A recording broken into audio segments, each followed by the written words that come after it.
আমি যেভাবে গোশটা রান্না করি ঠিক সেভাবেই আপনাদের সাথে শেয়ার করব। অল্প মশলায় ঘরোয়া উপকরণ দিয়ে প্রেসার কুকারে অল্প সময়ে যেভাবে রান্না করি। আসসালামু আলাইকুম, কেমন আছেন সবাই? আশা করি আল্লাহর রহমতে সবাই ভালো আছেন। আলহামদুলিল্লাহ আমিও ভালো আছি। আমি নিয়েছিলাম 1 কেজি গরুর মাংস। মাংসটা আগে থেকে ধুয়ে নিয়ে এসেছি।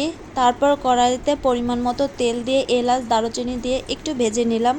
তারপর পেঁয়াজ দিয়ে দিয়েছি। পেঁয়াজটা যখন ব্রেস্তা হয়ে গেছে তখন আদা রসুন দিয়ে একটু ভেজে নিব, পুড়ে না যায় সেদিকে লক্ষ্য রেখে একটু পানি দিয়ে বাকি শুকনো মশলাগুলো দিয়ে দিব। শুকনো মশলার ভিতর নিয়েছিলাম হলুদ, শুকনো মরিচের গুঁড়া, ভাজা জিরে, গরম মশলার গুঁড়া আগে থেকে ভেজে নিয়েছিলাম।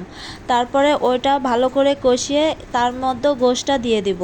আর মনে রাখতে হবে গোশটা রান্না করার সময় আলাদা করে পানি গরম করে রাখতে হবে। গোশটা এখন লেগে না যায় তার জন্য একটু পানি ব্যবহার করব। পানিটা আমি আগে থেকে গরম পানি করে নিয়েছিলাম। গোশটা আমি কষাবো না এখন, কারণ মশলাটা আমি সুন্দর করে কষিয়ে নিয়েছি। গোশের ভিতর পানি দিয়ে প্রেসার কুকারের ভিতর গোশটা ঢেলে দিয়েছি। দিয়ে কিছুটা 4-5টা বাসি দিয়ে নিব।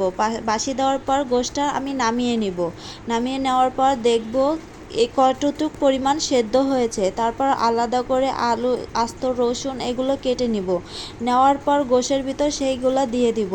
আর আমার ভিডিওটা অনেক বড় হয়নি, প্লিজ ভিডিওটা সম্পূর্ণ দেখে যাবেন। তো গোশটা এখন কষিয়ে নেব সুন্দর করে, আর একটু মশলাও দিয়ে নিব। যতটুক যা পরিমাণ কম ছিল লবণে চেক করব, আর ঝালে হয়েছে কিনা মশলায় কম হয়েছে কিনা সেটা চেক করে নেব। তারপর একটু কষিয়ে নিয়ে প্রেসার কুকারে আরও 2-4টা বাসি দিয়ে নেব। তারপরে বাসি দেওয়ার পর এই যে ফাইনাল লুকটা দেখতেই পারছেন।